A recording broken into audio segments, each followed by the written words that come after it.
Welcome to Beyond The Blitz, the podcast that shines a spotlight on the playmakers, shot callers, and yes, even the bench warmers who bring sports to life in North Alabama. Each episode, we dive into exclusive coach interviews to uncover what makes them tick, break down the latest scores and highlights on the scoreboard, and preview the matchups you'll be talking about next week. Now, here's your host, Chris Boulding. Welcome to Beyond the Blitz podcast. We're here for another coach's interview. We're here with Coach Smallwood from the Albertville Girls Varsity Basketball team. So welcome, Coach Smallwood. Thanks for having me. Good to have you here. I appreciate you taking some time and coming in here with us. So we're going to give just a little brief introduction to Coach Smallwood. I've known Coach Smallwood for a long time. Coached against her, which is very, very tough. And then also officiated some volleyball games with hers when she was a volleyball coach at Susan Moore. Watched both of her daughters growing up and watched them play. So this is definitely an honor, Coach. I appreciate it again. So Coach Smallwood, you've been coaching 12 years at a varsity level and 22 altogether. Mm-hmm. You've made it to the Final Four three times. Runner-up in 2022. You was the regional runner-up this past year, and area champ, and also the county champ at Albertville this past year. Mm-hmm. You're married with 3 kids. You have 1 grandchild and a second on the way. You have 2 daughters. One is Callie. She's currently playing at UAB. Yes. And then you have Laney, which is committed to Mississippi State. She's a senior at Albertville this year. She is. So other than that, Coach, we'll get started. We'll get into just a little introduction. So we'll start here with quarter 1. Okay. And if you'll just kind of give us a little feedback here. So if you could just, with the years coaching, if you could kind of give us a little backstory about kind of more where you started. So where did you go to high school at? I went to Susan Moore High School. Okay. So you started out at Susan Moore and then you ended up coaching there. I sure did. I went there K-12, my entire school career in high school, and then I went to college and played basketball at Montevallo for 2 years for my ACL, and then decided to get married and finish out my teaching degree. And so 4 years after I graduated, they hired me there to be a teacher, and I was there at Susan Moore for 22 years. Wow. Yeah. Wow. And so basketball, was that the only sport that you coached at Susan Moore? No, I coached volleyball for a few years, and also helped with track. Mm-hmm. And then I coached softball 1 year, which I don't know if I'd call it coaching. I helped them, but that was 1 year. But mostly basketball. Okay. All right. And, of course, I know at Susan Moore you had several good runs there. You had some really, really good teams. We did. Like we would always hear, Susan Moore's in it. Susan Moore's going, to regionals, mm-hmm. and just some amazing teams. And so with that, when you grew up, was basketball the only sport you played?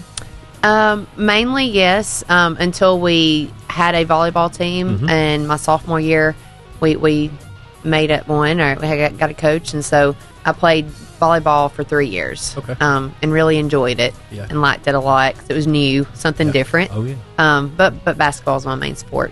So.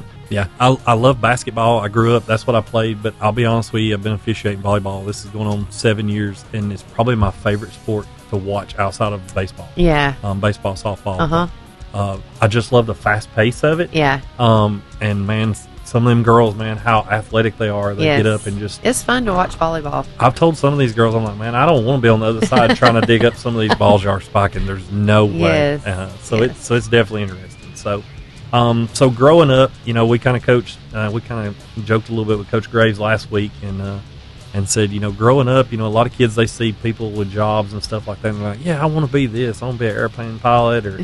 you had some of them kids, I mean, even me, I thought it was cool to see the garbage truck guy. Yeah. I want to be a garbage truck guy, man, until you realize what they got to deal with. But did you grow up wanting to be a coach? Honestly, I never really said that. Mm-hmm. I really didn't. I think, whenever I had to make a decision as to what I was going to go into to college, it was more I wanted to be a teacher. Okay. And so I knew I wanted to teach, and I wanted to teach young kids. Mm-hmm. And then when I was hired, they asked me would I want to coach, and I was like, sure, I will. And did, some middle school basketball and then volleyball. So it was, one of those things to where I just didn't do it because that's what I wanted to coach. Right. It just kind of became a part of teaching. But my main goal was I wanted to teach. What grades do you teach? Well, I taught first grade for several years, and then moved up to sixth grade and taught sixth grade for a few years. And then when Callie actually got into sixth grade, that's the year I took my praxis test and moved to PE. Okay. And so I taught her half of a year in sixth grade, and then moved, and then I've been in PE ever since. What was it a big change going from first grade to sixth grade? Because I know kids seem to have a little more attitude. It was, as they but get I older. really loved it. It was a good change. I like change, and I think it makes you grow, and you just don't get kind of stagnant in what you're doing. Yeah. But I actually enjoyed the change. It was needed, and it was fun, and I loved it. I love that age, actually. Yeah. I know first grade, those kids are always real sweet, and it seems like over the next 4 or 5 years they start getting older and start kind of growing. Yeah, and stuff. I loved first grade too. attitude. What I enjoyed about first grade was just seeing the growth in the kids, and they came to you, most of them not being able to read very much, and then by the end of that year they could read books to you, and it was so rewarding to see that growth. And I think that's why I love being a teacher, to see the growth in kids. Definitely, and that's one thing I hold dear, and I have a lot of respect for as teachers. Yeah, coaches and teachers, they have a really tough job. Teachers have a lot they have to deal with, on top of just trying to be able to get the kids to where they need to be on a year-to-year basis. Yeah. So it's very, very tough. So I know you said you went to Montevallo and you played basketball there. Mm-hmm. So kind of give us a little bit of backstory on that. What was it like playing at Montevallo? A little day-to-day, that kind of thing. Yeah, I mean, it was busy. You had morning workouts, running and conditioning in preseason, and then you would go to class, and then you'd have more basketball in the afternoon. And so, when you're in college, it's basketball, studies, sleep, eat. That's pretty much what you do in college, And so that's why I tell the girls, if they want to play in college, okay, it's fun. It really is. It's enjoyable, but you got to love it. You got to really want to do it, because it's a task, and it's not necessarily your job, but it is once you get there. Yep. But it is fun, and it's just it's rewarding as well to get that, to have that opportunity to play at the next level, at any level, And I think that's what's important too, is not having kids get caught up in what level they play. Hey, if you can play at the next level, at whatever level, that's amazing. Oh yeah, and it's very, a very good thing. So yeah, it's a small percentage. I think it it's is. like 7% only make it to It go is. to play college Yep. sports and stuff like that out of high school. So very small percentage to be able to make that. So it's definitely an honor and a privilege to be able to do it. it's a huge honor. Anything from your time at Montevallo that really stands out? Any games or anything that you really jump out at you? Well, the biggest thing, as far as in high school, I was tall, so I was a post player, and I would play a guard a little bit. But then when I went to college, I had to be a guard, and so my freshman year, I led the team with the best 3-point percentage, and I actually still have a record there at Montevallo as having one of the best 3-point percentages for a season. So it was pretty cool. They showed Callie when she went there her first year. So that was neat and cool to see. But both of my kids are way, way better than I was ever thought about being in high school. But anyways, did she say anything about my goal is to beat Mom's 3-point percentage? Oh, absolutely. Like that? Oh, she beat me definitely, because she ended up she had way more accolades than I did her freshman year there. Yeah. So she was the Gulf South Freshman of the Year, and so huge honor, huge honor. So I know she's very competitive. I remember watching her junior and senior year. And she's super. So I could see that in her coming out and saying, "Yeah, I'm gonna beat Mom's we're percentage." a competitive family. Yeah, I bet. I bet. So definitely, I bet. Tell me a little bit about your family. We are sports. I mean, we're just a sports family. But my husband John, he played sports. He was a big baseball player. He loved baseball. But he also played basketball and football. He was a 3-sport athlete in high school, and he could have went and played college baseball, but chose not to. And anyways, so we both have big backgrounds in sports, and so I think it makes it even tougher for our kids, throughout the years, because we're very, I'm hard on them, but he's also very hard on them. Yeah. But it's made them tough, and the girls they are today, and so it's good. Y'all ever have those family get-togethers where you get out there and you have some pick-up basketball or anything like that? We did. It got to where the girls couldn't do the one-on-one anymore because it was getting it was getting pretty physical. I bet. But it was the gym was in our backyard, so we just always went to the gym to play.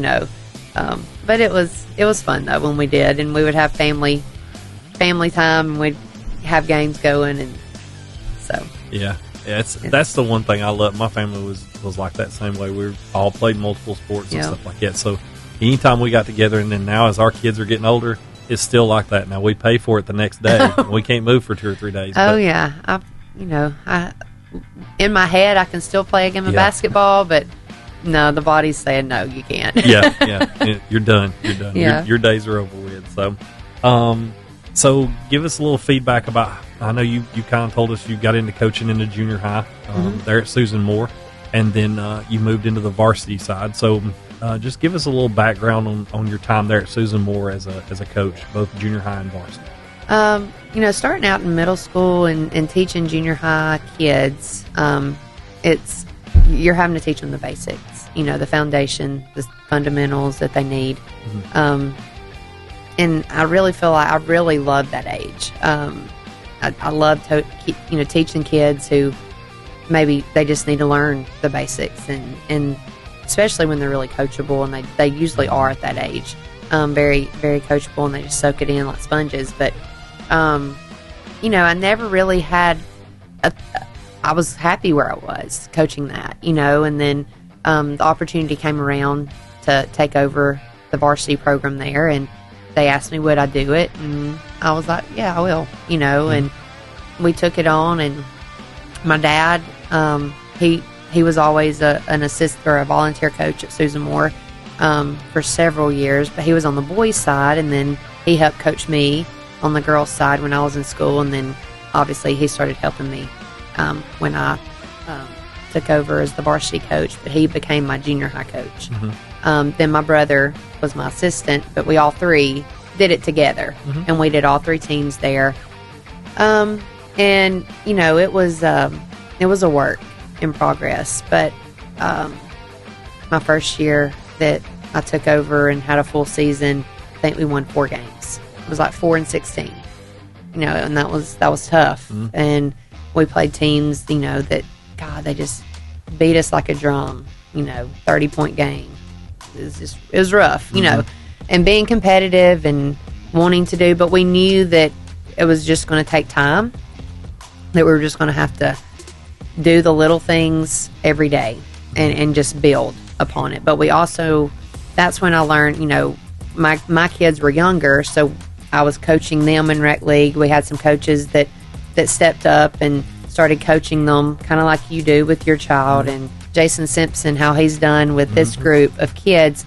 I had a coach that coached Callie's group throughout their years, and he was awesome. And he laid that foundation for them, taught them the fundamentals right. And then me and my husband coached Laney's group as they came through. And, teaching them young and having those coaches in place, teaching them the fundamentals, gets them ready for you when they come, as 7th graders. And so that's important. That's what we did. And it just led, when we kind of started winning every year, we won just a few more. And, and then it became the expectation of you win, but it took work. It took, practice and hours in the gym, getting those fundamentals taught, and, the sacrifices parents made for those kids to go play on the weekend, in spring ball, and just all the things, and so parents have to make sacrifices for, at some point for kids to be their best, and, to maybe reach a goal that they need to reach, but, and it takes that. And I'm always a believer, in that kids, if their parents give them those opportunities, and they're supporters of them, and they do what they can do, the sky's the limit Oh, yeah. for those kids. 100%. 100%. I But definitely believe that. It was one of those, and then it just kept, once you get those expectations into kids' minds of what supposed, you like think now, and it had gotten to that to where, because of the work they were putting in, your goals were the same, and obviously we never reached the final one of winning a state championship, but it was fun. It was enjoyable, and then I never thought I would leave, to be honest. Yeah. I always thought I would retire there and finish my years out there, but God had a different plan, and we trusted it, and now it's been great. Good.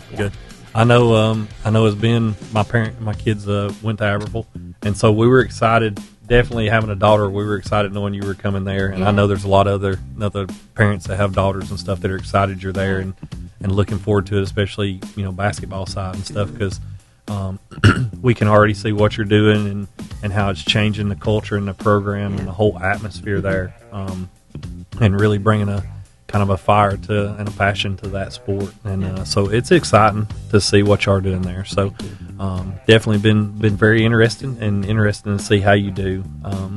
I know Laney's been traveling a lot. Yes. I think she was in Vegas here not long ago playing. Yes. My son was telling me because he watches her. They're both big state fans. Oh yeah. So I know he watches her and sees where she goes and stuff. And he said she was at Vegas not long ago playing out there. So she plays on the EYBL Nike team, and we traveled in July, which is the exposure tournaments, and I'll get into that towards the end, But we went to Vegas for a tournament this year, and then we left there and went to Chicago for the Nike Nationals. Wow. So, a lot of traveling. Yeah, so I know you've been on the road a lot along with doing this at the same time, so you've been very busy. So again, we appreciate you coming out. So You're welcome. So we'll end this here at the first quarter. We'll call that the buzzer there for the first quarter, and we'll take a little time out here and get ready to transition into the second quarter. Sounds good. Welcome back. We'll get started here in the second quarter with Coach Smallwood here from the Albertville Varsity Girls Basketball team. So going into this segment here, we're going to be talking about this past season, Coach, it being your first year at Albertville. So if you could just kind of give us a little bit of a breakdown. I know this past year y'all were the county champs, as we brought up. Y'all were area champs, and then y'all made it to the regional finals where you would play Hoover. You would lose a really close game to Hoover. I remember watching that game on live stream, and I was just like, man, I honestly thought y'all was fixing to pull that one out. Yeah, we were close. And so to see that, I know that was tough and heartbreaking. But to know a lot of those girls are coming back. I know you said you lost 3 seniors this past year. Yes, we had 3 seniors. So to know you've got a bulk of that coming back this year, and then a lot more talent that's coming up. It's a very promising year, especially knowing that Hoover would be the one that would go on to win state. I know I was talking to Coach Graves in the previous podcast. He was kind of the same thing.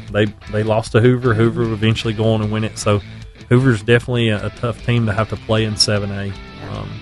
But with that, if you could just kind of give us a little breakdown of last year, it being your first year, kind of what did you do to change the culture and everything? I know with basketball, if there was anything you did or if there was any changes you made coming in. When coming in, being new, you have to, first of all, I had to get our staff together, our coaching staff, and we all had to be on the same page. For me, in my opinion, it's always been my dad, my brother, family affair. So having more coaches to get to help and lead and be a bigger team, that was a first for me. But getting them on the same page, and they are amazing people to work with and amazing coaches. We I wanted to give them our guidelines as to what, we needed to expect from our girls and from 7th grade to 12th grade. And starting that, I think that's what, started it off. We all got on the same page. We all expected the same things. I'm big on, laying down those expectations prior to season. My expectations of the girls, and when they come into our program, what we expect of them, and how, they have to buy in to what we're doing for it to work. And so when you have those non-negotiables at the beginning, and they know that, and you hold every kid accountable no matter who it is, you can get things going in the right direction. Oh, yeah. And then after that, the biggest thing is just for girls, you have to make them believe in themselves. You've got to get them having confidence in themselves first and foremost. And so we started doing that, just, getting them to believe in themselves. And then obviously the work, they had great work ethic already. And so it was just building on that work ethic they already had, and teaching them what we do. And they all were so coachable. I mean, they were like sponges at their age, which is very unheard of in a sense, but they were very coachable. Listened to us, did everything we asked them to do. And with girls, this, if you can keep drama out of the room, you're going to be 100 times better. Oh, yeah. And last year we had 0 drama issues. That's awesome. And maybe one little incident in the younger age, but we fixed that, got that taken care of, and just let them know that it's not tolerated, and that we want to have fun and enjoy one another. And teaching them, one thing I love to do at the beginning of season, and it may be that they hear it, if they've been under me, they'll hear it every year, but it's how to be a great teammate. And they've got to learn those steps to be that, for your team to be successful, because you can't allow jealousy to creep in. You can't allow selfishness to creep in. You can't allow, anything negative to creep in. And learning, you have to teach them, how not to do that, and how not to let that happen. And like I said, they bought into that, and I think that's why they were so successful, because they believed in themselves, they believed in us, they did what we asked them to do, and bought in, and they did it. I'll remember the first game that, you give goals. I always set goals at the beginning of the season, and or they kind of help, but I asked them things like, okay, what's some of your goals? I just wanted to see what they put on a piece of paper, and it's like little things I'm expecting, like to see, let's, go to regionals, let's win state, let's do, and they're like, let's just, be positive, and, all this thing, like, it wasn't to win games or anything. It was like, so I'm like, okay, we got to get their minds changed here. We got to, it's great to be positive, yes, but that's just what you're supposed to do, our goals need to be bigger. And so we set our team goals, and then it was like win 20 games. That was a goal. Let's get a 20-win season. And we were playing Fort Payne, and we had a really tough first half, and we went in the locker room at halftime down maybe 18 points. It was pretty rough. And, but I believed we could win. You just we had to make some adjustments, but I just told them, we're going to win. Like, get your heads up. We're going to win this ball game. We're going to do this, made our adjustments. We made it, and we ended up winning that game. Yeah. And that, to me, was one of the biggest things, because those girls were so excited after that game. They came back. They were down. They came back and won the game. And you would have thought we had won a state championship. How excited they were and happy they were. But that was the start of that season on how to never give up and play till the fourth quarter ends.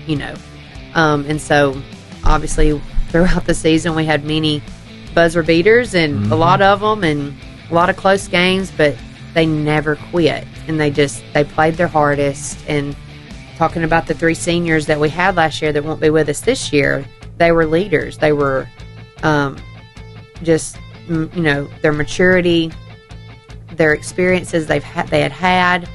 Dana, who had 2 ACL surgeries, both knees, still playing basketball. Wow. To me, was a huge accomplishment for her, and it showed how much grit she had, how tough she was to do that. then Hannah and Molly, phenomenal athletes and people, and they were just really great kids and just hard nosed. They gave us everything they had, and it didn't matter if it was 5 minutes or the whole game. They were going to give me everything they had. Yeah. And having that, missing them there is, where we've got a younger team this year than we did last year, but we're going to miss their leadership. We're going to miss their, the things that they brought to our team. But the biggest thing, is we have our 4 leading scorers returning, right, which is important. We've got these younger girls coming in that's going to, but I'll get to that later. But last year, having, reaching those goals, and every goal that we reached, I remember the first time we beat Sparkman.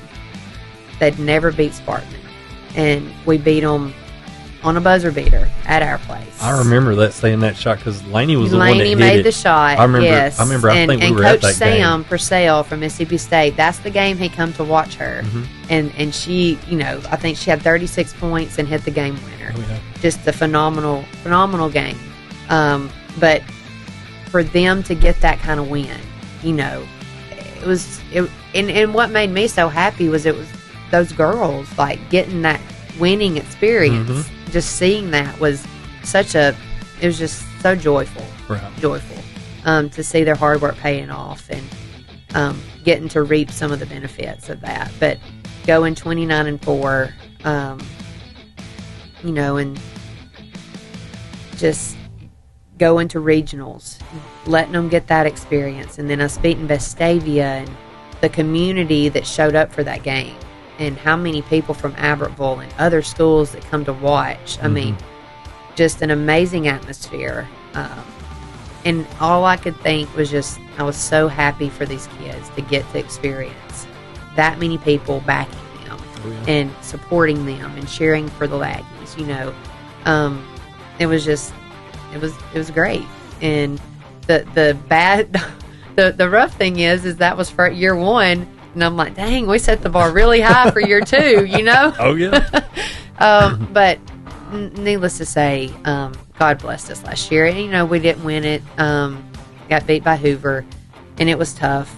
We made, too many turnovers. And you look back at all those games you lose, you always learn from the losses because you look at them. But it taught us a lot, and it's given those girls who played in that game that's coming back, a drive to get better, to work harder, to hopefully, get to reap some of the same benefits this next season, right. And I told them, you're not guaranteed anything again. You still have to work for it, and you have to earn it this next season. That was the past. But thankfully, these girls that we have coming back, they've really worked hard, and I'm hoping that we see a big improvement in all of them, and our younger ones the same, and getting to have the new varsity. Some of them are their first year on varsity, and it's gonna be fun to see. But last year was fun, and it was one that they'll always talk about. Right. I said you'll always talk about this to your kids. But back when I was in high school, this is what we did my senior year or junior year or whatever. But that's what it's about. And learning, playing in those kind of games, sports, juggling school and all the schedules and the practices and the work, getting up at 5 a.m., 6 a.m., it's life skills. It's preparing them for life. Okay. And I tell them that, it doesn't stop. Oh, yeah, no. And the hard work doesn't stop. You have to keep working hard in whatever you're doing to gain success or just to be your best, and so it's a grind. It is. It's a grind. It's a grind every day. So if you're wanting to get better at something, it's a grind. It is. So yep. I know between Hoover and Albertville, I want to say there was maybe one other school that both the boys and girls made it to regionals, which was huge. I know we talked to Coach Grace about that. That was huge. And yes. then for it to be Albertville, and it had been a while since they had made it to regionals, was was a huge accomplishment. It was. And I know it was big for the city. The city was excited. There was so much support there. We didn't get to go to regionals, but I remember seeing pictures of that place just being packed out at Jacksonville. And it reminded me of days, back. I went to school at 5, and so I grew up in the times of the Cochran days. Oh, if yes. you remember Coach Cochran. And I remember being in school, and Heather Mays was still there. Oh, yeah. And watching her play and watching them win the state championships, in all those years. And then my sister was lucky enough to be on the 2000 team. Oh, awesome. And she was a starter for them that year, and she got to be on the championship team that won the last state championship. Oh, that's there. awesome. So to be able to see that and see the potential of that coming to Albertville is really cool. And to see y'all get that close last year, I know there's a lot of people that's excited to see what y'all do this year. There's a lot of anticipation, a lot of excitement around it. So I don't know. I'd probably encourage people, if you're planning to come watch basketball games there, you want to get there early because I'm sure it's going to be packed this year. I hope so. We want it to be. Especially for some of these big games that we'll be talking about here coming up in the segment here in a little bit. So other than that, Coach, is there anything takeaways-wise that you would say coming out of this last year that you're trying to bring out to incorporate into this next year? It's a, like I said, learn from the losses. Remember how you felt when you lost, and help yourself not to feel that way again. And you just work. You got to work to get better at our weaknesses, and so that's what we did. We looked, and that's what I do with my individual meetings that I have every year, that I bring each kid in and after the season, and we talk about their positives, the things they do well, and then some things we want them to work on over the summer for next season, and kind of giving them what their role might be, how it might change, and so that's what we did, and just got to work. Just got to work. So I'm just curious of this. Did any of the girls sit back and just watch how Hoover celebrated last year winning that with regional? Just out of curiosity. Did they sit just? Oh yeah. Just watch and just take it in and be able to understand and use that, because I know that was one of the big things. Like I've tried teaching my son, and then even with teams I've coached, like being in certain situations like that, and you see that, and they maybe lose it in a championship, or they lose it one time right before it, and you just say, you see how they feel. Now use that as motivation for next year to go and try to be able to drive you in the off season to get better, so you're that team. Yes. Yep. That's what it takes. And that's the ones I always like to sit back and watch. I enjoy watching the winners, but I more sit back and watch the team that loses to see how do they react. Yeah. What is their body language like? You really see the leaders step up then, because those are the ones that are watching, and they're the ones that are learning from that to try to be ready for next year. So. Oh yeah. So like I said, it's interesting. Definitely a great year. I want to congratulate you. I know you had a great year, great first year especially. So we'll take a little time out here. We'll sound the horn here, and then we'll move into the halftime section and have a little fun here. So sounds good. Welcome back. We're going to move into a little fun here. We've had a little serious segment. We'll have a couple more serious segments ahead, but we're going to have a little fun here at the halftime segment, Coach. So, sounds good. Had some fun questions for Coach Graves last week. We're going to have some similar ones with you. A lot of the basketball coaches, so anybody that listens ahead, I guess it'll kind of prep you and you can think about this, but just want to have some little questions with you here. So let's go this route. So you come into a town. There is no McDonald's, because I know every town we go into there's a McDonald's, but you got to choose either one of these restaurants. So you got a Chinese or a Mexican. Which one are you choosing? Mexican. Okay. So you and Coach Graves, y'all both be choosing Mexican. So all the Albertville basketball teams, just so you know, if there's no McDonald's, you will be going Mexican with the coaches. So, all right. So growing up, you grew up in the area, so you were able to see it. You're able to see what you got now. Basketball. So we're talking GOAT, greatest of all time, ranking them 1 through 3. Okay. So you got Jordan, you got Kobe, and you got LeBron. Kids nowadays tend to want to say LeBron because they never really saw the real GOAT. But MJ all the way. MJ 1. Kobe 2, LeBron 3. All right. That's just mine. See, you and Coach Graves, y'all both know we're all together in this boat. MJ is... Loved him. If you didn't grow up, that's what I try to tell kids now. I tell my son all the time. If you didn't grow up trying to find the WGN station to watch Chicago Bulls basketball and to hear that music, I could hear that music and made me want to run through the house. Like I run through a block wall. Loved it. I could hear it now, and it makes me want to go suit up and go play basketball. So, let's see. So, favorite Little Debbie. You know, Nick Saban, he used to go to football. Oh, goodness. What is your favorite I don't eat Little Debbie? Debbie's. No Little Debbie's at all? No, I have not eaten Little Debbie's in I don't know how long. But I did. I have. Okay. In the past. So you want my favorite Little Debbie? Favorite Little Debbie. Oh, when I ate Little Debbie's. Oh, gosh. Let me think. Oatmeal cream pie. Oatmeal. So you and Coach Saban are on the same boat there. Yes, oatmeal cream pie. Oatmeal cream pie. Okay. All right. Have you ever had the double decker of those? No. Oh, they make double deckers now. You can only get them at the gas station, but they are so good. Oh, wow. No, I'm not. If you're ever in need of some sugar, that's the route to go. One of my buddies was a Little Debbie guy, and he could hook us up with those. Those were always really good. Oatmeal cream pie, I really like those. Yep, those are good. All right, so last question here. So basketball teams, greatest dynasties growing up, men's basketball. I know we're getting into women's now, so we'll have a question about women's basketball here in just a second for you. But men's basketball, so Bulls, Celtics, or Lakers, which would you say is the greatest dynasty?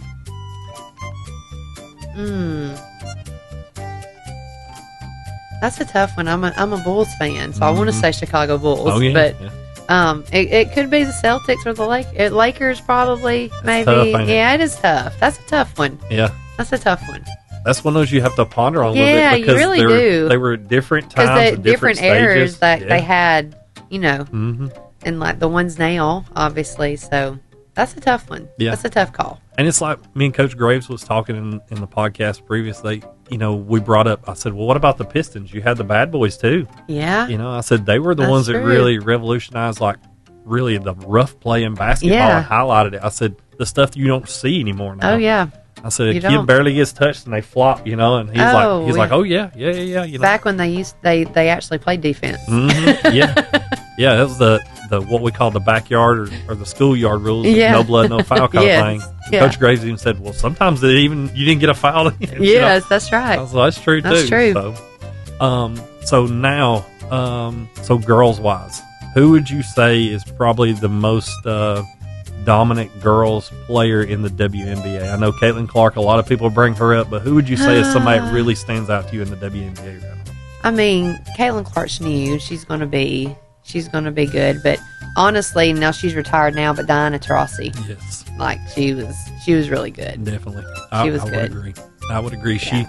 When you have drills that girls are actually taking shooting drills and they're incorporating it at these shooting camps and stuff. And I remember watching her at UConn. Drill. Like she was so good at UConn. Yes. Paige Beckers is going to be good. But yeah, Diana Taurasi would probably be really one of the tops. What about Candace Parker? Yeah, she's good. She was really good in college. Yeah, I know she got into the WNBA. But WNBA, she didn't not really as stand out much. as much. Yeah. But Taurasi was really definitely one. Yeah. I remember her, Rebecca Lobo. Yep. UConn. UConn was very dominant. Was dominant for years. Between them and Tennessee, they still put good. Some they did out. Definitely. So, but definitely. All right. Well, we'll call it halftime there. Like I said, just to have a little fun there. We'll call that the horn there. We'll get ready to go back into the second half of this program. And so we'll be right back. Welcome back to the podcast. We're moving into the second half here. We're going into quarter 3 here with Coach Smallwood. So we've just had a little introduction with her, get to know her a little bit, covered last season. And so here in the third quarter, we're going to look forward to what we have coming up this year, Coach. What you've got coming into this season, some of the players you've got, leaders. But then not only that, but some of the players you've got coming up that maybe are JV, junior high. Mm-hmm. Some of the talent that's coming up through there. If there's any, I don't know necessarily you want to call out any players, but anything like you see coming up that's like really stands out to you with some of them kids character-wise or whatever that you see coming up. Because I know there's a lot of talent coming up through there. We've talked about this outside the podcast of some of the grades you've got coming up that are very talented future-wise. So we'll just kind of discuss that and just kind of go from there. So So this year, how many seniors do you have? I have 3. You have 3. So I know you have Laney, and who are your other 2? I have Laney Smallwood, and then Miley Kate West, and Sarah Pruitt. Sarah Pruitt. Okay. So definitely some talented seniors there you got. Yeah. So of those, I know, of course, Laney, I'm sure, is very vocal being there that she's a senior. But of the other 2, anything you want to kind of highlight about those 2 seniors you got coming in? They are awesome girls all around. Mm-hmm. Great teammates. Will give you everything they've got and do whatever I ask them to do. And they do it to the best of their ability. Right. Like, they both are very vocal. All 3 of the girls, all my seniors, are vocal leaders. Sarah, I think she's one of our team comedians. She has everybody laughing, keeps everybody laughing, which is, we need that, you know. But she works hard and plays her best every chance she gets. And but she's what I love about her is in practice, she talks all the time, like on what we're doing, you know, and communicates on the floor. And that's what I try to get all the girls to do. Right. And then Miley Kate is she's so goofy and funny and, but a hard worker, very athletic. And then Laney's Laney. Oh yeah. You know. Oh yeah. Great leader, on and off the court. And, all 3 of those girls are great kids off the court, on the court, and they're fun to be around. And I love that. Yeah. Yeah. And I know we kind of shared, talking before, I remember watching Laney grow up, called a lot of her volleyball games, coached against her in basketball, just watching her, but just the kind of kid she is, her personality, just cut up, yes. But I remember the one time we saw her when she had hurt her hand.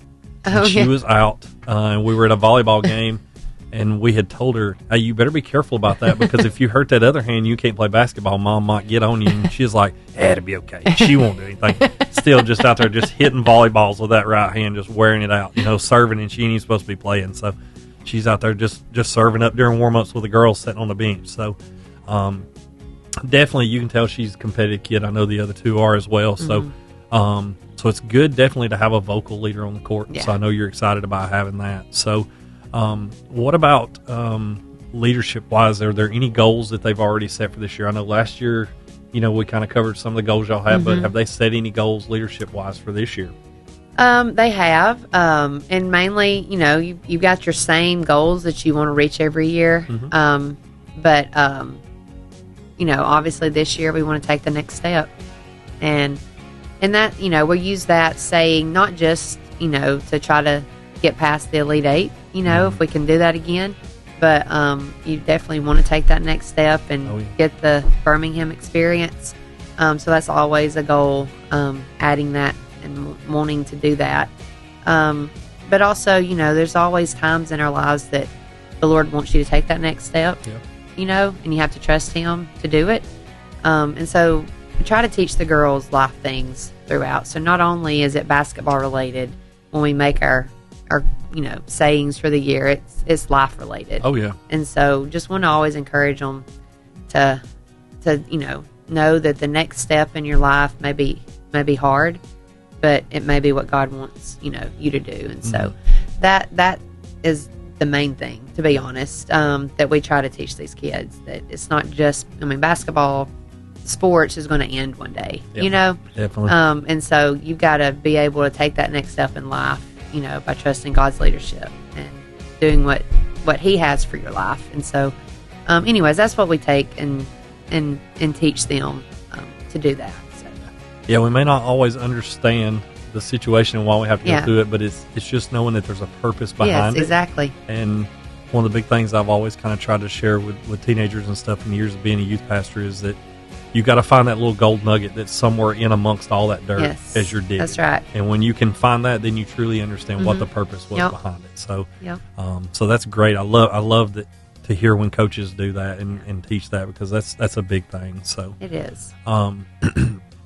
So are there any players coming into this year? I know, of course, you got your seniors and stuff. But coming into this year through summer workouts and all, are there any players that are really standing out to you that you want to kind of recognize now? Well, yeah, we obviously I've got Miley Butler, who's a junior, heck of a point guard. Oh, yeah. Guard. She's made leaps and bounds over the years, and she's just progressing wonderfully right now. And so she's going to definitely be ready for next season.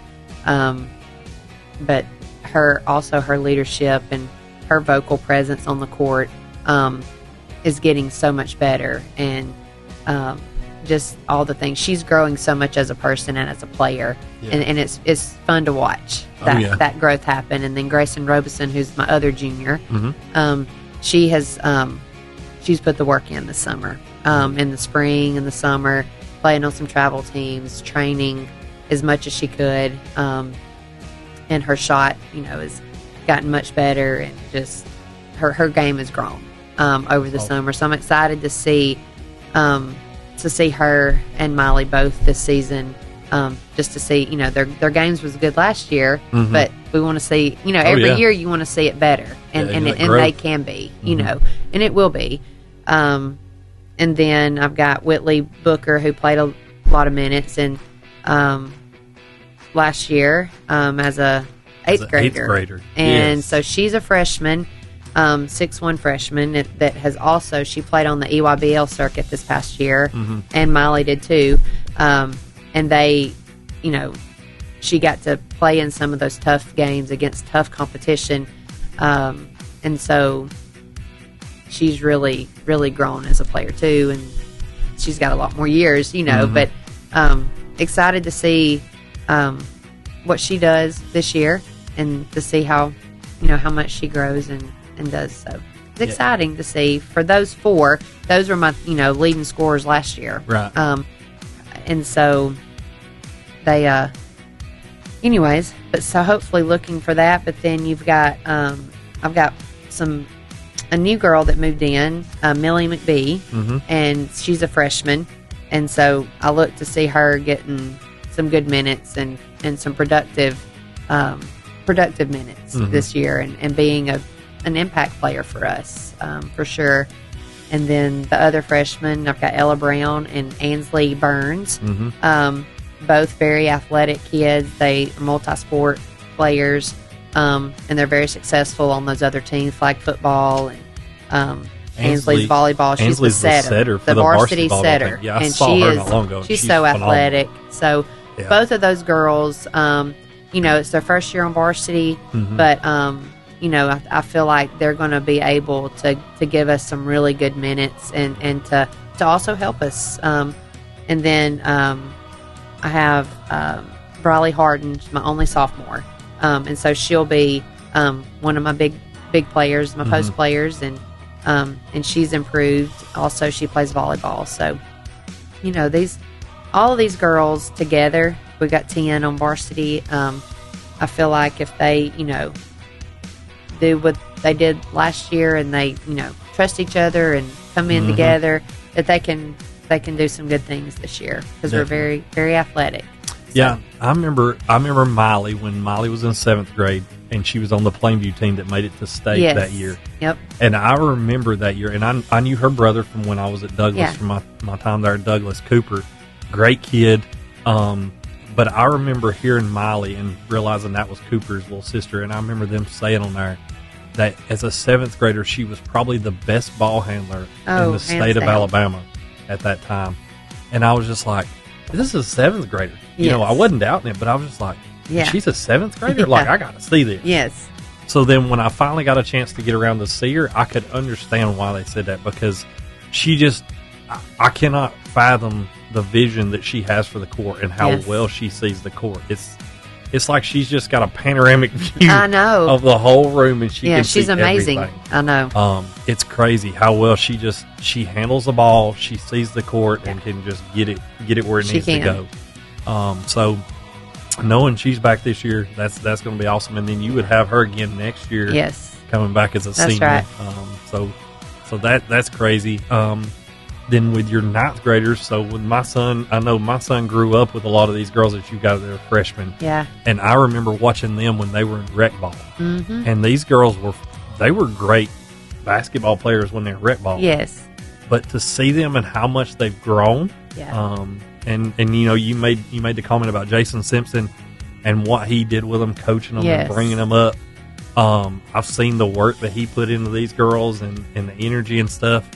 And that's why they're as good as they are, hands down. I mean, he's a key reason to why these girls that are freshmen, why they are the way they are. And their JV team that we have, I've got his daughter, Addie, and then Laney Ball, and then several other 8th graders, or freshmen, my bad. They were 8th graders last year, but a lot of 9th graders on that team that played middle school ball with him. And, you know, when he coached them, I think he coached the middle school team their 7th grade year. And so he's put a lot of time in coaching them, prepping them, getting them ready. And he's doing the same for our little 6th grade team that's coming up. With his other daughter. That's right, with his other daughter. But that's what it takes. It takes, you know, parents and coaches and from that age up to get them ready and prepared and getting that foundation set to do that. And I think Jay Maston, who is my middle school coach now, he actually coached Lydia, his team, their team when they were in rec league, and now he's getting to help, you know, do that for our middle school team and just be successful. And we've just got a lot of kids who love the game, which is important. When they love the game, they want to work at it. And we have kids coming in early morning before school from 6 to 7. We have, you know, 2 days of 4th through 6th grade kids that come in on 2 days a week before school. And there's been like 25 to 30 kids, boys and girls, doing this. Wow. And then we have the other 2 days, our 7th through 12th grade kids come in before school and train. So they're doing that before school. And then after, you know, in school, they're getting their training. So that's a lot of these girls, why when you see growth this year, and you do see that they've really improved since last year. What's the work they put in? Oh yeah. You know, and the grind that nobody sees, you know, except the people that's there. You know, and there's a lot of kids around our community that's doing the same thing, right? They're working hard, and you know, and that's the good thing, you know, about what we're doing as coaches is, you know, instilling that hard work ethic to these kids, because it's important and they need to have that. So, but I'm excited about all our teams that we've got this year. Our middle school team, that, you know, I get to work with them every day, and they're so much fun to coach and to teach, you know, and just a great group. They're feisty and fast, and so I'm really excited to see how all 3 of our teams do next year or this season. And it's fun to coach them. Now that 9th grade class, if I'm not mistaken, I may have to get back with Jason, and Jason will probably correct me on this. I'm sure I'll get a text message once he watches this. But not from Jason. If I'm not mistaken, I love Jason. I do too. There was like a 3-year span there. They only lost 1 game, I believe. Probably so. And I think it was to Hartselle, and it was a very close game. And I think that was last year, maybe. Okay. Or 7th grade.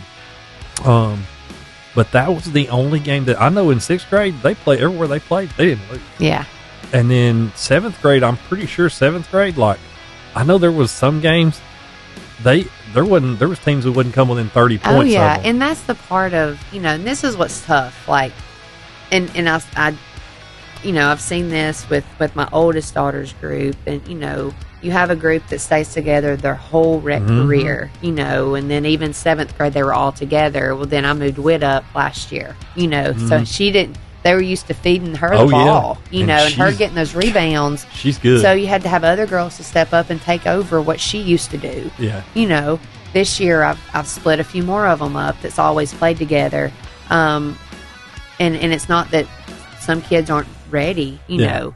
It's just the fact they're going to get more playing time. Yeah. You know, gives on them the more time JV. to develop. Yes. You know, and you want that playing time, and you want minutes on the court, which prepares them, you know, and So that's always tough when you start, kids start getting split, and you're on different teams and, but if they trust the process and they trust what we're doing, and, like I said, they keep that right mindset of what they got to do, and they are. That's the good thing, is that the girls are, and, their time will, times are going to come for kids, you know, and it's at different times, but their work ethic, if they just keep working, then it's going to pay off, Definitely. for the good thing. But it's always tough when you have to split up kids who are used to playing with those teammates, and love playing with those teammates. But when they get them all back together. But when you get them back together, yes, that's right. And it's, I've said and you it for a start couple adding years. too. But I'm a believer too of, like, it's tough sometimes, when you have to play a younger girl over an older girl, or and that's part of coaching and getting all of them to understand and buy in to what's best at that moment for the team. And if you can keep that, mindset, and the girls believe it, then you can do good things. Yeah, and that comes back to being a good teammate. It does. It's about the team rather than being the selfish side, like what you said. And it's about me. That's because if it's about you and you're a player and that's your mindset of it's just about me, then you're never going to be successful in a sport, nor will you be going future in a job, because everything with job revolves around teams. It does. And if you can't be a good teammate, then you won't be a good coworker in the future. That's right. And exactly. So sports definitely teach a lot, and there's so much you can learn out of it. Yep. But I'm saying it. I'm not putting a lot of pressure, but I've always said it. I said this 2-3 years ago. This freshman class gets back together.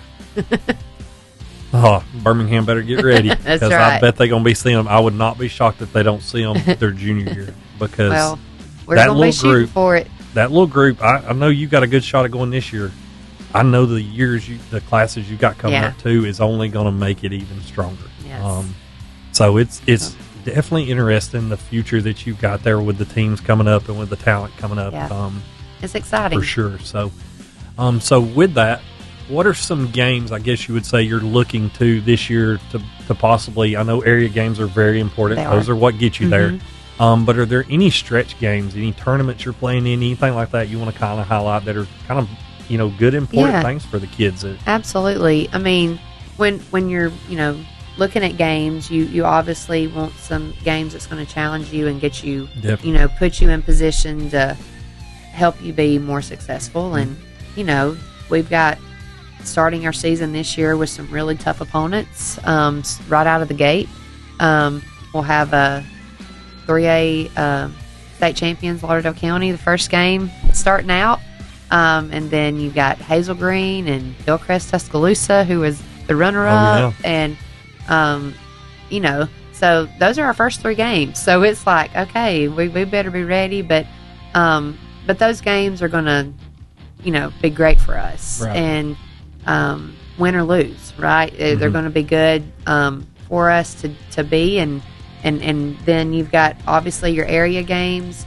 All 3 of those teams are tough, and they're going to be tough, and we've got to prepare and be ready for those opponents and prepare. But we're actually hosting a Thanksgiving Classic this year at Albertville, the first Monday and Tuesday of Thanksgiving week, and so I'm really excited about doing that and getting teams up this way, and hopefully this will be an annual thing that we do for teams to come up and just we're going to do it at the high school and use both gyms and just kind of get teams in here that's never been up this way and some that have, and so I'm really excited. We're going to have about 11 to 12 teams playing on Monday and Tuesday.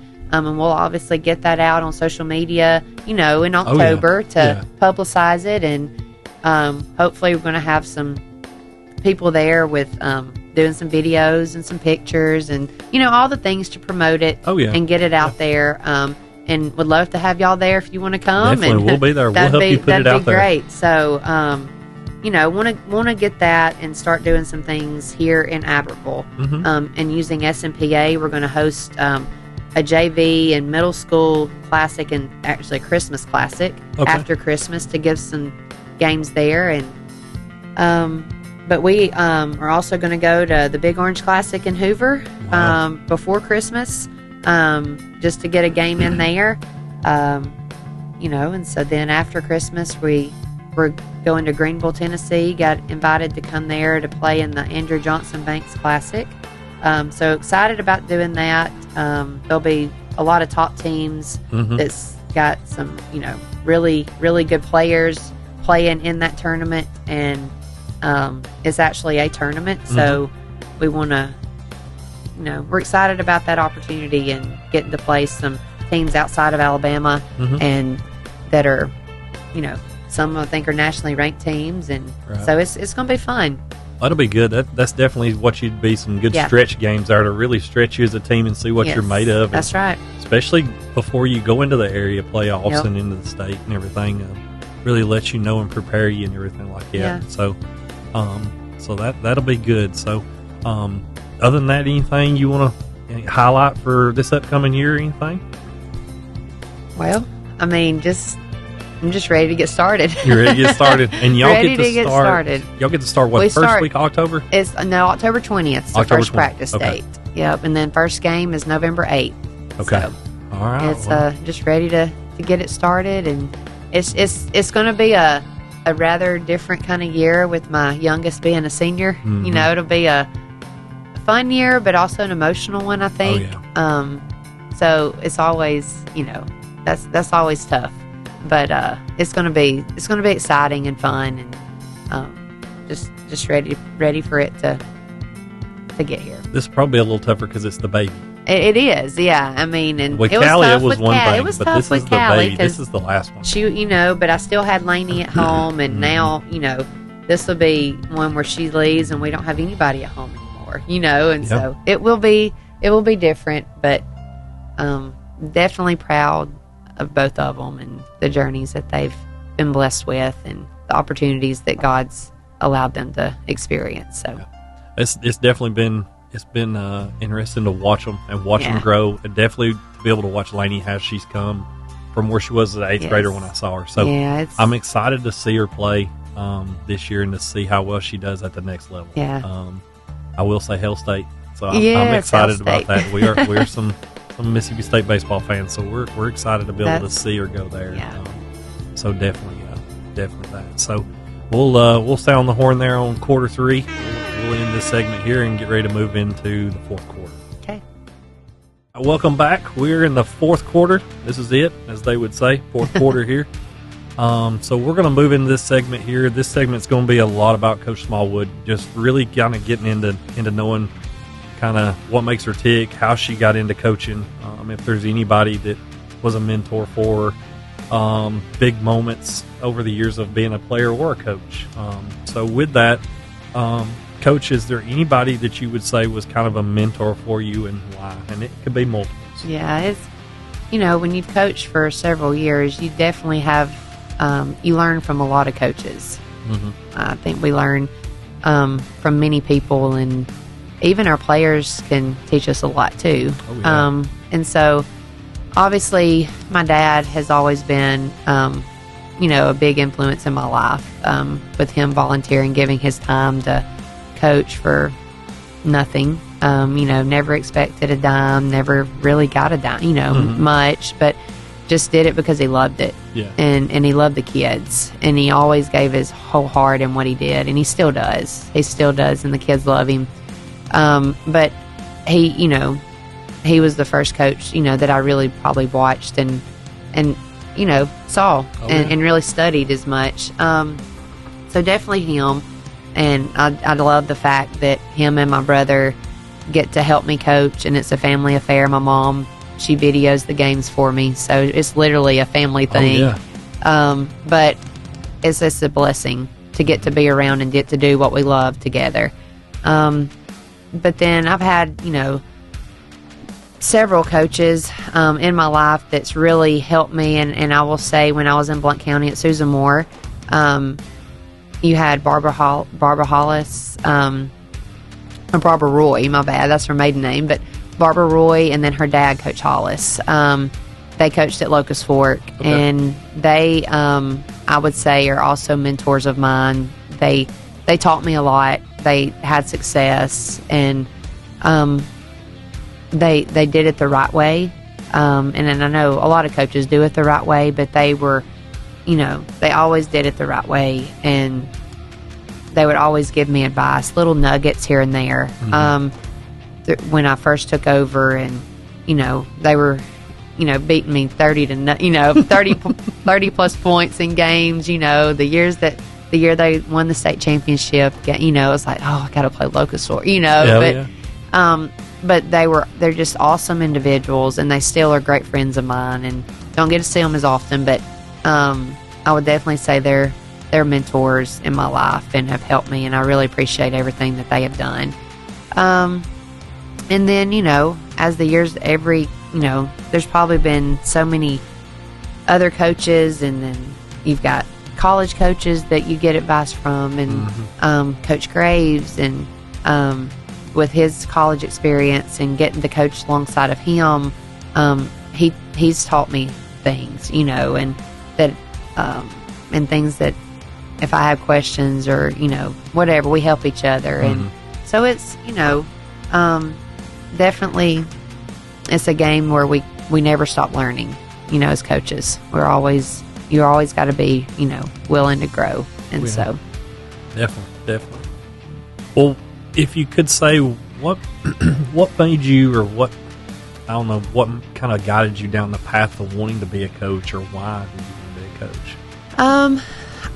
I enjoyed the game. I loved the game, but I also wanted to be around the kids and help the kids grow their game and love it as much as I did. And then as I got older, I think we see a vision, of that our vision changes in a sense, and just getting to teach young women, how to grow their confidence, to be confident in who they are and who God wants them to be, is, been a bigger picture for me the last several years, and just wanting them to, understand their true worth of, that, and in all the things, but just that's really been, one of those things that I think God put, when He puts us in a position in our path and what our job is, He has a purpose for what we're supposed to do. And so definitely got to, not perfect, and I know I fell at it many times, but just wanting to be that vessel, being used by Him to help these kids, in any way that I can. So that's one of the main reasons. Yeah, He puts us there because we have talents and abilities that He gifted us with. Yes. But also, in that same thing, when He gives us gifts and talents, we have to answer for those one day. Yeah. And so, that's one of the big things I always want to be kind of, in everything I do, I always want to think, am I going to be okay with one day standing before Him and saying, this talent or gift I give you, what'd you do with it? Yeah. And being able to show Him that reward that I done with it. So definitely, that's huge as a coach, and I honor that as a coach. So, so going forward with coaching side and all your years, what would you say has probably been, we'll start out with, what's been your greatest high as a coach? You look at the games and you think games and the wins and, but when a player texts you several years after you've had them and they tell you they appreciate everything you did for them, that's a high. Yeah. Knowing that you made a little bit of a difference in their life, to me, that's the high versus any win that we could get. And there are, some of those highs in those games that, and then when a kid, texts you and lets you know, Coach, I'm getting baptized this Sunday, that's huge. Oh, yeah. And, because that's the most important thing in life. Definitely. And so it's there's a lot of them, but those are probably my top. That's awesome.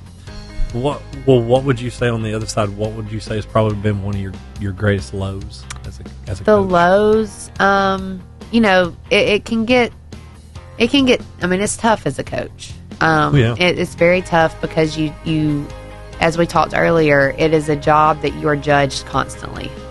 You are, and at the beginning of coaching, it was tough because you always want everyone to agree with you, you want everyone to like you, you want everybody to think, oh, you're doing great, when that's the total opposite of what you get as a coach. And then learning how to, manage girls, number one, and also learning how to manage parents, number two. It's a battle. There was a lot of lows, coming home at night, getting, if you got chewed out by a parent or you had the Facebook post, which you have to kind of delete all that. Don't even go aside. You know what I'm saying, though. But there's a lot of lows. And then, some of the ones that people, you just don't really know until you're a coach, the burden you have for your kids, knowing that they're going through a rough time. They're going through hard times.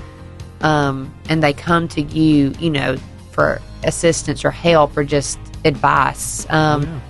So it's like we're coaches, teachers, also counselors, also, it's just a lot that, and that's why I have to lean on God for his assistance, and his strength. And to pray that I always am ready to give the right advice. Yeah. If a kid needs it, or and to some just kids, pray for them. And to some kids, you may be kind of that role model or that parent because of their home life. Exactly. Because I know there's a lot of kids that are, they're great athletes that don't have a great home life, or maybe don't have a parent. You're right. And you may have to kind of be that parent for them too. That's right. Kind of be that guidance, that light to them. So, it's definitely weighing. It's kind of, it has so many peaks and valleys. Being a coach or just doing anything from that aspect, because you kind of, you may live off the highs of the wins and stuff, but it's like you said, it's more seeing them achieve their goals and dreams in the long term than it is the things in the short term. Yeah. And that's the thing. That's, like I said, that's what I've loved more than anything about doing sports, from officiating to coaching all these years, is watching these kids grow up. Yeah. And you see the ones that, some of them would kind of be kind of not really the outcast, but kind of more the underdog. Yeah. And watching them grow up and to just flourish. And be so successful. And nobody really believed that they could, but you just see something in them that's just it's that dog in the fight. Absolutely. They ain't going to give up. Yeah. And they go on to do something amazing. Yeah. And those are the ones I love watching. That's the big thing with this podcast, is to be able to see kids and to be able to give them that opportunity and just watch them grow. Absolutely. And to see where they come in years ahead. Yeah. When you see them, get that job they wanted, or they get married and have kids, and you see them, having their own family, and it's so great to see that. But coaching is definitely challenging, though. It is. And you do have low times and tough times, and you're constantly thinking of things you've got to do, or need to be doing, or making sure that you say the right thing, and you have the right practice planned, or all sorts of things. It's just it's tough, but it's also just rewarding too. And going back from when you was a player, I'm sure it's so much more difficult being both a player and a coach with social media. Oh yeah. And we can kind of touch on some of that in the next segment. But that can be very. It can. That can be bad. That can be bad or good. It can definitely. Because you have kids, you don't want them in the comparing game at all.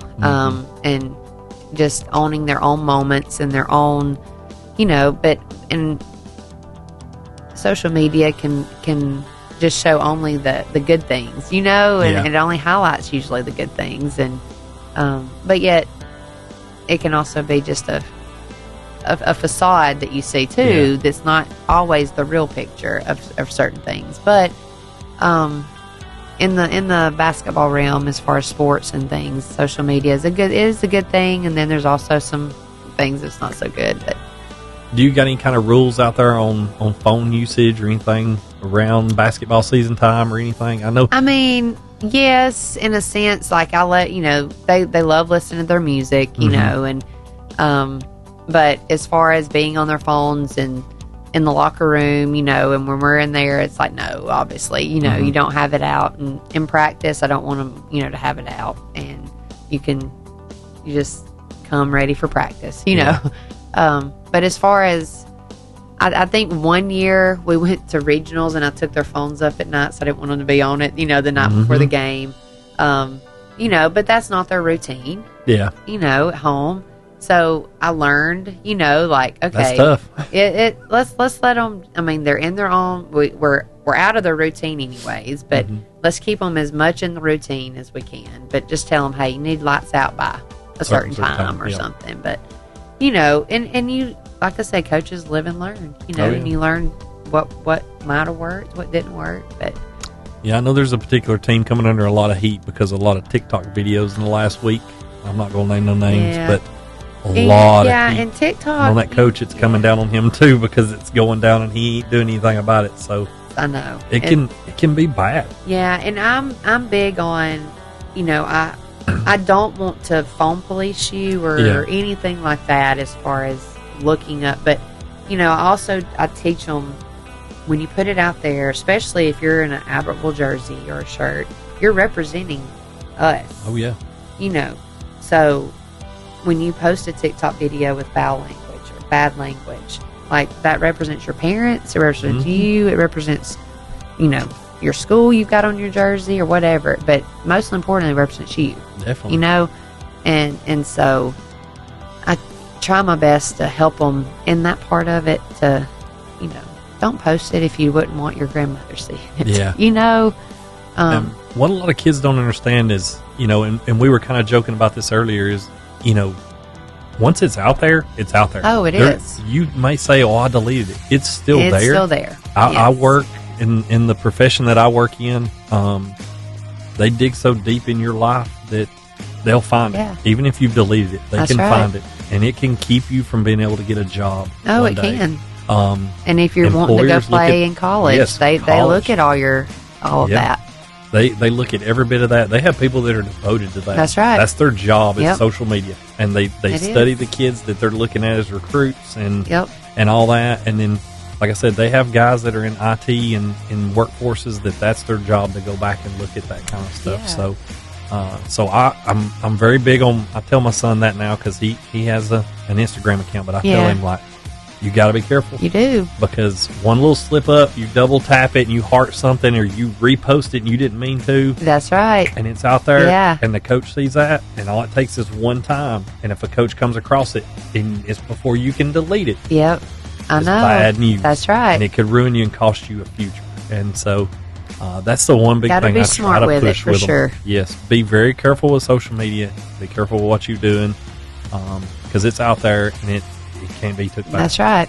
So. Yep. So last question here, going into the fourth quarter here, we want to end with this is going back and looking over your moments as a coach, and even if there's some stuff as a player, are there any real key moments that really stand out to you that either shaped you or that you look back and you'll say, man, I'll never forget this team or I'll never forget this game? I've got many of those. I would say starting back the first time, because there's been stages, okay? But the first one would be back when at Susan Moore we won the county championship for the first time in years, beat Locust Fork, who had beat us so many years. That was one of our big moments then, and then obviously the first time we made it to JSU for regionals at Susan Moore. I'll never forget that moment. We played midfield at our place. Then, that was exciting, so exciting. Then it comes, the next time was when we made it to the Final Four for the first time ever. We won that game at Wallace against Lauderdale County, and then obviously the next time, once we won the Final Four, made it to the state championship game. huge, So I would say all of those major wins that got you to that next step, it was like just so much fun. But then this past season, like at Albertville, like all the things we've already talked about, every new win for those girls who had never experienced that was key moments for me. And when we beat Vestavia to go to the Elite Eight, that was probably one. It was just so much fun seeing those girls in the community and everyone so happy and excited, over that moment. It was just, it's just kind of leaves you speechless, because it's like, wow, this happened, they did this. And y'all were an underdog going into that game. Yes, everybody was picking Vestavia. Absolutely. Vestavia and Hoover. They were, loaded with that great talent. It was one of those games that was just like, we did it. We did it, and seeing the girls react and were so excited and happy, and then I don't know, it was just fun, so much fun. But those are my key, is that when I picture them in my mind, like, and I still have a vision of one day maybe winning a state championship. Holding that big blue map. Yes. So we'll see. Yeah, we'll see. You'll have to ask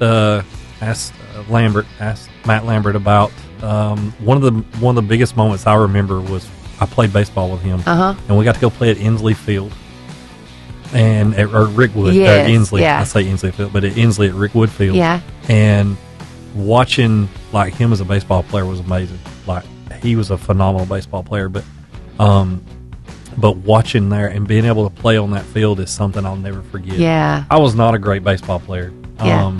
I was not. I was thankful that I had an opportunity to just be able to play, and the coach gave me an opportunity at tryouts. And but just being able to be in that atmosphere, and those are things like that. And that's why I like to ask coaches, because that'll be something I'll never forget as a 10th grader, as a kid. Yeah. Sat on the bench and watching a bunch of varsity players, but then as a JV kid actually getting to play on it. That's awesome. It's something I'll never forget, because there's not a lot of kids get to say, hey, I got to play at Rickwood, where all these famous guys got to play. So that's awesome. It's something to look forward to. So definitely, I appreciate you sharing that with us and everything. And hopefully, wish you the best. Hopefully, this year we'll be able to see you hold the big blue map. If not, in the years ahead, I know that would be probably the greatest way you could see your baby girl go out. Would that would be with amazing. a blue map. It would.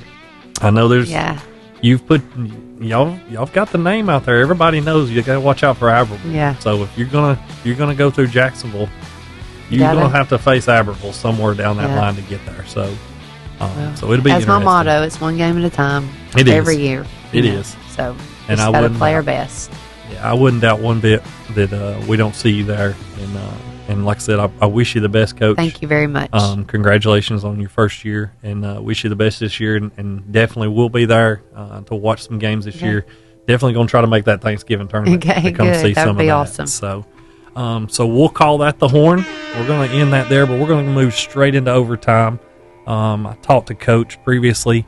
I want to try to do this with each coach and kind of have a particular subject that we talk with them about that's kind of something close to them that they can kind of share with the listeners. And with this, as a parent and a coach, she's kind of seen this from both sides, and that would be the recruiting side. I know there's a lot of kids in this area that are being recruited to play sports from D1 all the way through D2, D3, NAIA, JUCO, all that. And so it's been really awesome to watch and to hear, as people have been recruiting Laney, and be able to see that and the excitement around it. Because, I know we've had some athletes come through Albertville and stuff like that have had opportunities, but to be able to see that again, especially from a girl's side, has been very awesome. So anything you would like to kind of share with us from an experience side of what y'all have experienced as a parent, but also as a coach with the recruiting side? Yeah, it's been, a journey we've learned, with Callie starting out, and then now with Laney, and then other former players of mine that have, played. But it's definitely a process, and I think it's definitely where the kid, wants to play and where their interest is. They need to, get an idea of what they would like to do. But with Callie, she was, we didn't play travel ball in the same league like with Laney. So she played on a different travel team, and so it was really good for her. And then when Laney got invited to the EYBL team as I think she was in 8th grade, I had to tell Laney, or Callie then moved to the Stars to play, and because I couldn't be at two places at once, so they both played for the Stars, her 11th grade going into her senior year, and then Laney's 8th grade year. So we've played, travel ball, and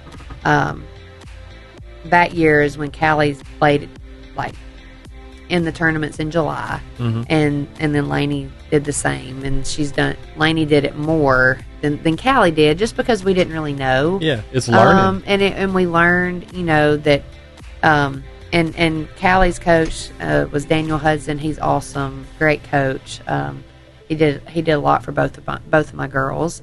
And then Doug Bush was one of the coaches that Laney played for this past year, and Kent Looney for the Stars. And they both had different journeys, but it worked out because in the long run, God has the idea, he has where they're going, he knows where he knows where the plan is. But I will say, having that opportunity for Laney to play on the EYBL stage definitely increased her chances of getting in the SEC and going. But she was invited from those games to go to their elite camp, and so we actually took her to elite camp on a Saturday in August of last year. She actually had a volleyball tournament that day, but I had to talk to Coach West, and Coach West is awesome. Worked with us, and I was like, you can run her, do whatever you got to do, because she missed. But we really need this, and she understood totally. But we just never had to miss a high school sport for something like that. But we took her to the elite camp, and after elite camp, they offered her. She did great. And seeing her, after that offer, because she had several D1 offers from different schools around, and getting that SEC offer was just huge and big. And when Callie got her offers that she had, I remember her first offer. Wallace State offered her, and then Faulkner, and then there was some other ones that had offered, and Montevallo offered, and she had to make that decision where she wanted to go, and it wasn't our decision, it was her decision. We were like, pray about it, see, so she goes to Montevallo, which is where I played, and it was so cool. I was like, oh, this is awesome. She had a phenomenal year there, and then she ended up transferring to UAB, getting the D1 experience now, and it is different, harder, but she was injured last year a couple of times, and so she didn't get as much playing time last year, but she's been working her tail off to get to where she can get hopefully some play time this year, but I'm like, you just do your best, and that's what it's about. But she's there. But then when Laney decided, once they made the offer, they wanted to set up an official or unofficial visit. We went there to Mississippi State on an unofficial visit, and did all the things, and she was like, Mom, this is where I want to go. Like, this is, after talking with the coaches and stuff. So she committed that day on the unofficial visit, and she hasn't wavered since. And she's just been, I think it's been a lift, like a burden lifted, once she made that commitment. She was now like, okay, now I can build a relationship with these coaches.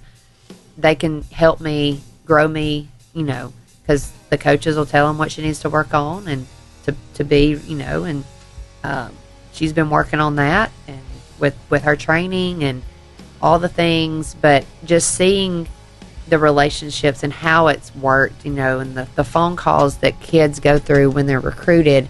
They have to set up times to talk to them. They have to make time out of their day to call, or they call them, and it's just, it's a lot.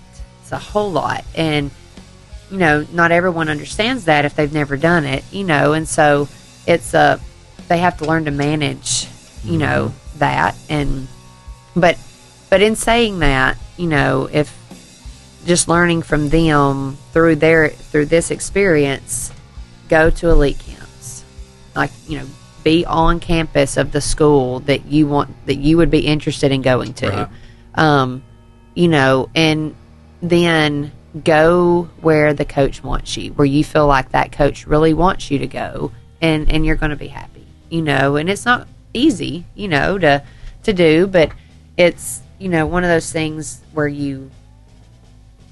if you want to go, you can reach out to the coaches, you can email them, to get that first, talk started. And then, if you can play on a team that goes and plays in those exposure tournaments that they have for the NCAA live periods, that's important if you want to play at the next level. Oh, yeah. To do that, because you're playing against really good players, and you're playing against, you're getting better, and then the coaches are going to, they're there at those tournaments. So you have to get in front of them for them to see you. But you can also send them film, and they do like film. They'll do highlight films, but they like films, and that's what I've got several girls who have went and played at the collegiate level, and you have, as a coach, we send them film, and we communicate with them when they call and talk, and so it's it's fun to get to help your players pursue a dream that they want to achieve. And I've been blessed to get to do that with both my daughters, and now hopefully with more players that I coach. So I'm sure you got more that are coming. Yes, I'm sure you'll be getting a lot more calls from coaches with the girls you've got coming up this year and the years ahead. So, definitely. I know coaches are real big. The one thing I found out and talking to a lot of college coaches, a lot of them are big on they want you coming to camps because it gives them an opportunity to, they can see you on film, and they already know what you have. But they want to see you in person. They want to know your character. Yes, they do. I know there's a coach that I follow very heavily. Huge Tim Corbin fan. Yeah. I've met Coach Corbin multiple times. I love him as a person, as a coach, and everything like that. And I know I heard a story one time I was watching a podcast he was on, and he was telling a story about how he went to recruit a kid one time, and said that in the recruiting process, everybody kept telling him, all of his assistants, like, you got to go see this kid, you got to go see this kid. And he was like, man, I don't know that I got time. And they was like, look, he's going to be right here close. Said he was within like a couple hours of the school, and was like, he's going to be here playing. Just go watch him. Like, this is going to be a pretty good game he's going to be in. So he made the accommodations to be able to go, and went to the tournament, or went to the game to watch him, and said he's there watching the kid, and said at some point in time during the game, he walks over to his mom and says, hey, Mom, get me a drink. Get me like a Powerade or a Gatorade, named off whatever it was, and said he didn't say please, ask nicely, or nothing like that. Said so the parent went and got him a drink, brought it down to him. The kid drank about half of it and just set it down and didn't even put the lid on it, and just put it down and then turned and walked off. Didn't bother to say thank you, thanks Mom, I appreciate that. And he said the moment I saw that, he said this was like the first inning of the game. He said I got up and I left. Yeah. He said I didn't even care nothing about staying and watching. He said because that's not the kind of character I want on my team. That's right. He said he has no appreciation for his parents. Then how can I, know that he's going to have an appreciation here and be able to take in what I'm trying to. Yeah, they look at so much, and when coaches would call and talk to Laney, it was nothing about basketball. It was more just getting to know her, and things like that. But they definitely want to see your character and how you, and I've had coaches even talk about when they come to games and they're watching, they watch the parents too. Like they know parents who the parents are, and they watch. And Coach Sam Purcell, when he came to our house on Labor Day for the home visit, and he had mentioned, we were talking about something, and how when he came to the game last year, obviously he's like, coaching, he's like, he made a comment of how John, he's like, you don't really get that loud at games. Like, you just were kind of quiet. So he was observing John. Not just you as John, the just coach. me as the coach, but yeah. John in the game too. And so it was funny. But I thought about that. I'm like, these coaches come to these games, but they're not just watching the player play. They're also watching. Oh yeah. How are the parents reacting? And stuff. But they do. They watch the kids' body language. I'm big on that. Mm-hmm. Like, body language is huge. It's a very big thing for me as a coach. Oh, yeah. So I know it is as a college coach. And then how do you react to situations when you're winning, when you're losing, all the things. Yeah. But you gotta learn how and It's a process because kids are kids, but that's the part of growing. They got to grow as players and the way they react, the way they handle things, and Laney's had to do that. Callie had to do that. A lot of my players I've seen grow that react to missing shots and, not doing good here or there. And then they just, jog back down the court or not play good defense and, but learn how to just move to the next play. Yep. 2 claps, move to the next play, get it over. Lose it. Same thing we talked about. Move on. It's with life. It is. You're gonna get punched in the mouth sometimes. But how do you react?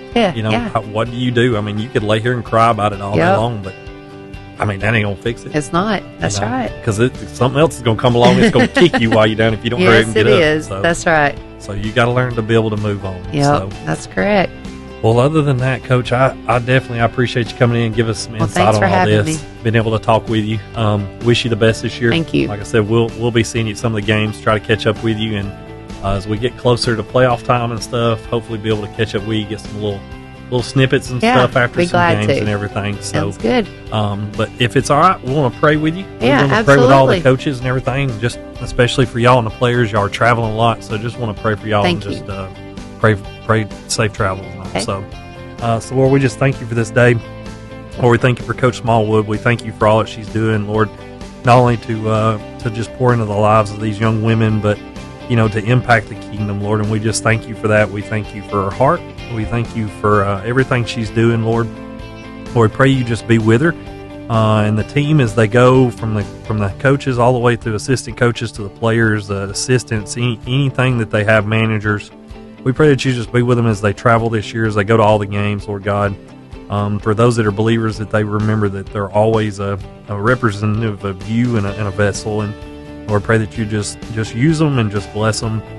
Again, we thank you for her and her time and her willingness to come and share with us, Lord. And so we pray that you just bless her and everything. And pray you be with Laney and Callie as they go in this season. Lord God, we pray for safety. Lord God, we pray that in that same way on the college campuses, Lord, that you would give them an opportunity to be able to share their voice, Lord, and what you're doing in their lives and what you've done. And so we just thank you again for all this and all these things we ask in Jesus' name. Amen. Amen. And again, we thank you.